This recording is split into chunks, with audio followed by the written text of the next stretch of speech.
It's not often that the United States Congress passes a law that covers a single aircraft. And yet, for one of the most famous fighter jets in history, it may be about to happen. For the second time. By the early 2000s, the United States Navy had already decided that the F-14 was too expensive, too maintenance intensive, and too outdated to keep flying. So in 2006, American crews flew the Tomcat for the very last time, which ended more than 3 decades of service aboard aircraft carriers. And soon after that, most surviving airframes were sent out into the Arizona desert to be dismantled and forgotten. And that's the typical fate of old military fighters and other aircraft that get stored in dry deserts, just in case their parts can later be repurposed or given out to US allies. However, those US Navy F-14s weren't the only Tomcats flying. In the 1970s, the United States sold the F-14 to the Shah of Iran, then one of America's closest allies in the Middle East. At the time, this seemed perfectly reasonable. Iran was wealthy, aggressively anti-Soviet, and strategically positioned right along the southern border of the USSR. The Shah had money to spend and wanted the most advanced fighter interceptor in the world, and the United States was willing to provide it. But then came the Iranian Revolution. Almost overnight, one of the most advanced fighters in the American arsenal ended up in the hands of a hostile regime, along with its weapons. And for decades, the US officials worried about one question above all else. How do you stop an aircraft from surviving in the hands of another hostile operator after you retire it? Well, that concern became very real after investigators discovered that spare Tomcat parts were leaking out through scrap sales and surplus channels, allowing Iran to continue keeping part of its fleet operational despite sanctions and isolation. US lawmakers responded by setting up extremely tight export controls to make it absolutely certain that no more spare parts from retired US Navy F-14s could find their way to Iran. However, as it turned out, this absolute certainty wasn't absolute enough. So, those US Navy jets that were flown to desert airports weren't just dismantled and stored like other jets.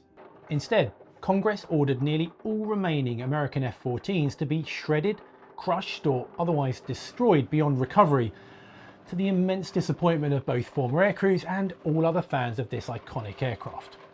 However, with the American and Israeli attacks on Iran over the last few months, the reason behind the parts smuggling threat has largely been eliminated, because the few Tomcats that the Iranians still had and which were actually capable of flying are now destroyed.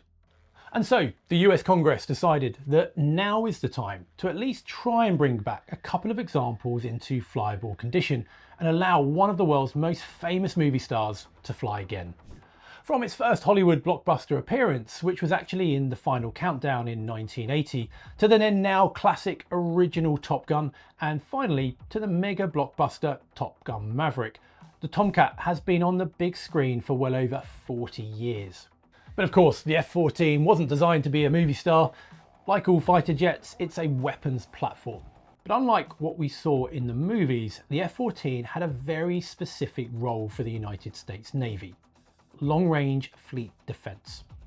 And that's because at the height of the Cold War, the United States had reasons to believe that the Soviet bombers carrying long-range nuclear anti-ship missiles might someday come racing over the horizon towards American carrier battle groups. And the Tomcat was designed to stop them before they fire. Now, the problem facing the United States Navy back in the 1950s and early 60s was that the naval warfare was evolving quickly, meaning that aircraft carriers were far more vulnerable than they had been during World War II. During the war, threats to a carrier usually came from either enemy ships, submarines, or aircraft that still had to get relatively close in order to drop bombs or torpedoes.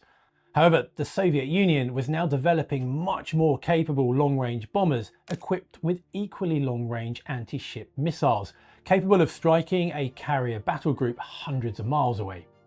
Aircraft like the Tupolev Tu-95 Bear and later the Tu-22M Backfire could patrol enormous stretches of the Atlantic and Pacific Oceans while carrying cruise missiles specifically intended to destroy aircraft carriers with large salvos of coordinated missile attacks.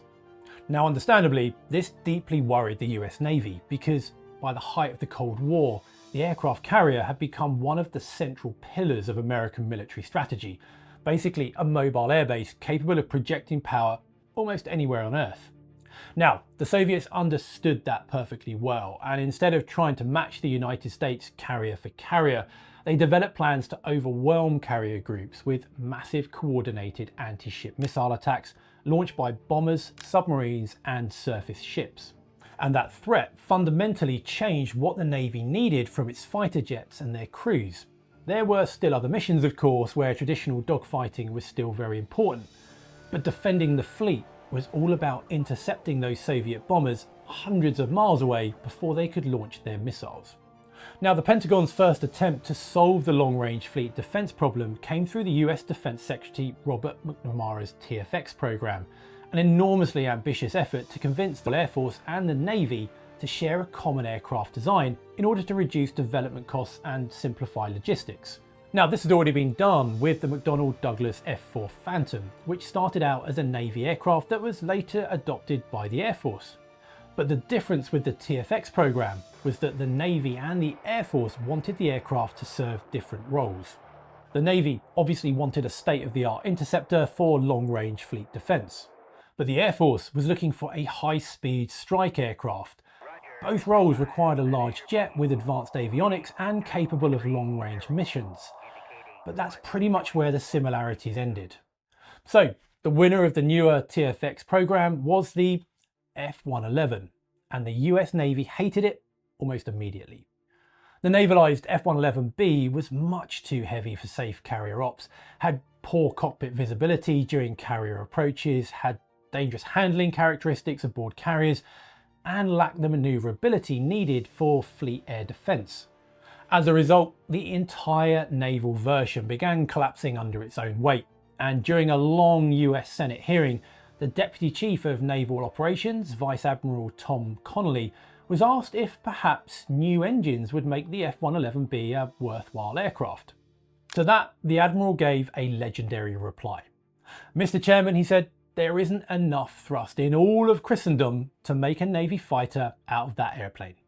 Now, that reply killed the F-111B for good and created an opening for the aircraft that we're looking at today. Another massive aircraft, but much better suited to its interceptor role. And that interceptor would become one of the most technologically ambitious fighters ever placed on a carrier deck. And I'm going to tell you all about that after this. Thank you, Ben. Nowadays, I spend most of my time looking at screens, but I am actually trying to go back to pen and paper whenever I can, especially when prepping for my podcasts with Ben. And having this cool thing on my desk actually reminds me to do that. This is the hover pen Interstellar from Novium, today's sponsor. It floats using magnetic levitation, not electricity, and it tilts at the same angle as the Earth does, which is pretty awesome. It is inspired by spacecraft design and made from aircraft-grade aluminium, which makes it a great gift for aerospace and engineering buffs in your life. And you can choose from 4 different colors, plus it's good for the environment since the ballpoint is refillable. But let me show you something truly cool. This is the premium version of the hover pen Interstellar, and if you take a close look at the very tip here, can you see it? That's actually a piece of a real meteorite, older than the Earth itself. Now, if ballpoint isn't your style, you might prefer the hover pen Future instead, which comes with 2 interchangeable tips so that you can use it as a roller point or a fountain pen if you want. Personally, I always struggle with what I'm going to give people, especially for Father's Day, but this pen is perfect, even for people who have everything. Right now, you can grab one for a special price by scanning this QR code or by using the code Mentour. That will give you a 15% discount for all hover pens for the next 72 hours, which includes shipping to most countries. And after that, the discount will drop down to 10%, so make sure that you check it out now. I'll leave the link here below. Thank you, Novium. Now back to Ben. In the late 1960s, Grumman was fresh off their success making the lunar lander, but was also an experienced designer of rugged naval aircraft and was about to produce something that looked almost impossibly futuristic for the early 1970s. because the F-14 was trying to solve one of the hardest engineering problems in aviation. Now, all carrier aircraft need two completely contradictory characteristics at the same time. Firstly, in order to land safely on a carrier, an aircraft needs large, highly cambered wings capable of generating enormous amounts of lift at relatively slow speeds. This enables the pilot to approach the ship at slow enough airspeeds to enable a safe stop within the limits of the arrestor gear, the cables that the aircraft hook onto and then rapidly decelerate the aircraft after touchdown. But once the aircraft's airborne, and to be able to fly at operational speeds, the aircraft needs a completely different aerofoil design. Rather than a relatively straight wing with a highly curved top surface required for low-speed flight, a high-speed wing requires a high wing sweep angle with a thin, lightly curved upper surface. Now, that's true for airliners as well, and it's really true for supersonic jets, and the contradicting requirements become even more extreme for high-speed and heavy interceptors. The Tomcat's solution to this was variable geometry wings, more commonly known as swing wings. During low-speed flight, takeoff, landing, or maneuvering in combat, the wings could swing forward to create more lift and improve handling at lower speeds. But as the speed increased, the wings would automatically sweep back into a much smaller, almost delta wing profile, which dramatically reduced high-speed drag and allowed the aircraft to fly well over twice the speed of sound. This transformation trick was really effective, and it looked pretty cool too. And to take full advantage of this, the F-14 had a really advanced feature, an early digital air data computer that continuously monitored flight conditions and helped optimize the wing sweep automatically. At a time when many fighters still relied heavily on purely mechanical systems, the Tomcat was already incorporating computerized flight management that reduced pilot workload and helped coordinate an extraordinarily complicated aircraft. Now, to put this into perspective, pilots flying most versions of the newer swing wing Tornado had to position the wings manually. But despite that system and its futuristic appearance, the F-14 was definitely an analog-era military machine underneath. The aircraft depended on an enormous hydraulic system, intricate mechanical linkages, and thousands upon thousands of moving parts, which made it incredibly demanding to maintain. But I'm going to talk more about that in a moment. So, how effective was all of this complexity in protecting the fleet from a Soviet missile attack? Well, the centerpiece of that mission was not actually the airplane itself, but the weapon system wrapped around it.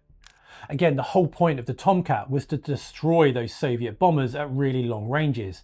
And to do that, the F-14 carried one of the most extraordinary radar systems ever installed in a fighter aircraft at the time, the Hughes AWG-9.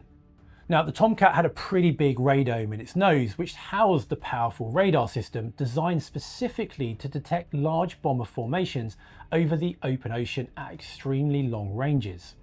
At the time, most fighter radars could only track a small number of targets at once, but the AWG-9 could simultaneously monitor multiple aircraft spread across a large swathe of airspace and guide missiles towards many of them all at the same time. To the Navy, this meant that the F-14 Tomcat could do the job of 4 or 5 Phantoms. Now, the missile that the AWG-9 would guide to those targets was the AIM-54 Phoenix, one of the largest and longest range air-to-air missiles ever carried by a fighter. Weighing in roughly at 1,000 pounds and capable of striking targets far beyond visual range, the Phoenix was specifically designed to destroy those Soviet bombers before they could launch their anti-ship missiles. The entire radar and missile system made the Tomcat the fleet's outer defensive shield, hundreds of miles from the carrier itself. Now, the irony here that some of you may have figured out by now is that the world famous close-range dogfighting scenes in Top Gun, which made the Tomcat into a movie star, were really not what it was designed to do. This aircraft was all about that radar, those missiles, and intercepting planes before its crew could even see them. The F-14 crew were a lot less concerned about turning tightly against small enemy fighters, but of course, that doesn't mean that they didn't train for such close combat scenarios. And when they did, that kind of aggressive maneuvering actually revealed another problem, which actually nearly crippled the aircraft from the very beginning, and that was its engines. The Pratt & Whitney TF-30 was an engine that the Navy had inherited from the failed F-111 program, and on paper, it was really promising. It was one of the earliest military turbofans for supersonic use. Unfortunately though, it turned out to be disastrously unsuited for the kind of flying the F-14 would actually perform. And that's because the TF-30 was originally designed for a high-speed strike aircraft whose mission involved long supersonic dashes, or in other words, the F-111A. However, air combat means violent manoeuvring, and carrier landings require rapid throttle changes. Both of these characteristics had the potential to disturb the airflow entering the engine compressor, which could trigger a compressor stall. Now, a compressor stall can actually be pretty nasty, as the airflow and pressure gradient inside the engine would begin to break down, causing a violent loss of thrust that could resemble a small explosion. Flames can shoot out of the exhaust or sometimes even from the front of the engine, causing the aircraft to yaw violently before the airflow and pressure gradually return to normal, eliminating that yaw, only for the airflow to break down again and the whole thing repeats.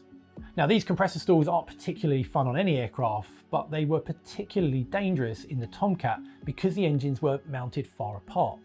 So, just like airliners with wing-mounted engines, if one engine lost thrust while the other continued producing power, the aircraft could suddenly yaw with enormous force. Except that, unlike airliners, in the Tomcat this could happen during tight manoeuvring, meaning that sudden yaws could be combined with a very high angle of attack.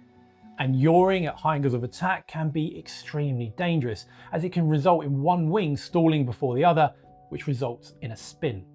And unfortunately for the Tomcat, this was not a rare or just a theoretical problem. Throughout the 1970s and early 80s, engine stalls caused numerous accidents and aircraft losses, particularly during high angle of attack manoeuvring. In the worst cases, the aircraft could depart controlled flight entirely and enter a flat spin, one of the most feared aerodynamic situations a fighter pilot can encounter. In a conventional spin, the nose of the aircraft tends to drop downwards, and if the pilot stops pulling back on the stick whilst applying opposite rudder, the aircraft will exit the spin and generally recover. But in a flat spin, the aircraft remains pancaked horizontally while rotating, often with very little usable airflow passing over the control surfaces. And in these scenarios, recovery could become impossible. And this is the exact problem dramatised in the original Top Gun movie. The famous scene in which Maverick and Goose enter a flat spin after a jet wash encounter was rooted in a very real hazard associated with early F-14 ops. The sad reality is that several Tomcat crews were killed in unrecoverable spins tied to engine stalls or asymmetric thrust events, particularly before later modifications improved both the engines and the aircraft's spin prevention and recovery characteristics. Early ejection seat envelopes also compromised survivability because in a spin, safe ejection could be difficult because, as we saw in the movie, the rear seater, called the Radar Intercept Officer or RIO, would be fired first, and in a spin could be fired directly into the plexiglass canopy, causing fatal injuries. In such a scenario, the canopy had to be jettisoned as a separate step before the crew ejected, all of which naturally raises the question, why did the Navy keep that troublesome engine? Well, the answer was partly timing, partly money, and partly desperation. The Navy knew that another engine would become available, but urgently needed the Tomcat to enter service because the Soviet bomber threat was growing and replacing or redesigning the engines would take too long and increase costs. So instead, the Navy accepted the TF-30's problems and attempted to manage them operationally through pilot training, revised procedures, and gradual modifications. Eventually though, the F-14B and later the F-14D received the General Electric F-110 engine, which is also used in many F-15s and F-16s. Now this is a vastly more powerful and reliable design that transformed the aircraft pretty much overnight. Pilots suddenly had better acceleration, dramatically improved reliability, and an aircraft that was far less likely to try and kill them during aggressive manoeuvring. Many crews later described the re-engined Tomcat as the aeroplane the Navy had originally wanted it to be all along. But the Navy didn't stick to its original plans for the F-14. It looked for new roles for it, and the aircraft proved surprisingly adaptable.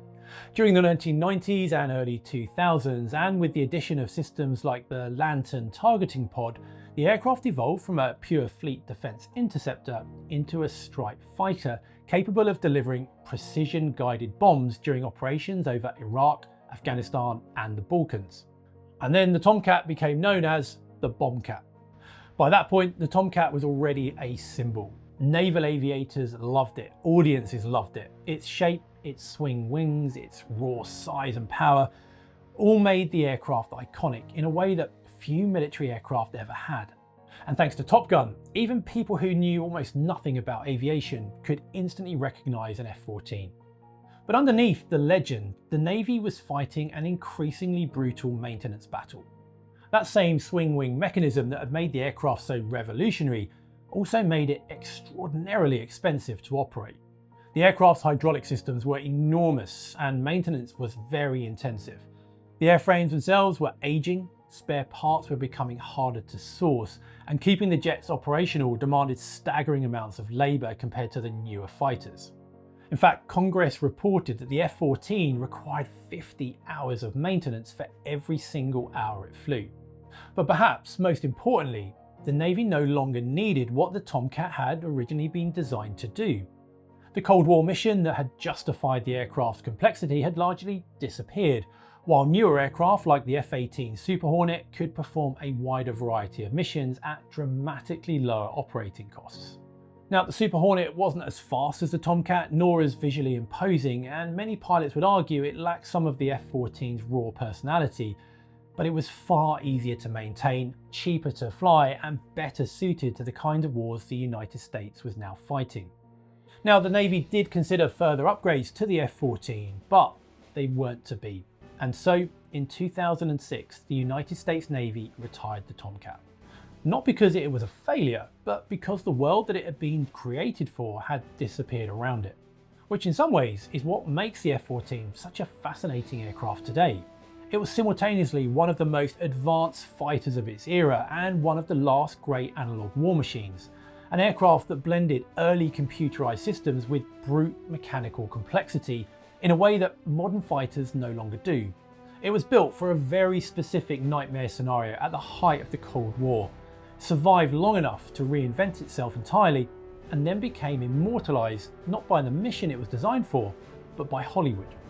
And now, 2 decades after the Navy retired it and tried to destroy nearly all examples of it, the Tomcat may once again return to the skies. Not as the fleet defender it was built to be, but as the movie star it accidentally became. And I for one would be incredibly happy to see an F-14 airborne again. But what do you think? Would you love to see a Tomcat back up in the skies, or do you think it should be consigned to the history books? Let me know in the comments below. And also, let us know what aircraft you'd like us to cover next. I'm Ben Watts, you're watching Mentour now. Have an amazing week, and I'll see you next time.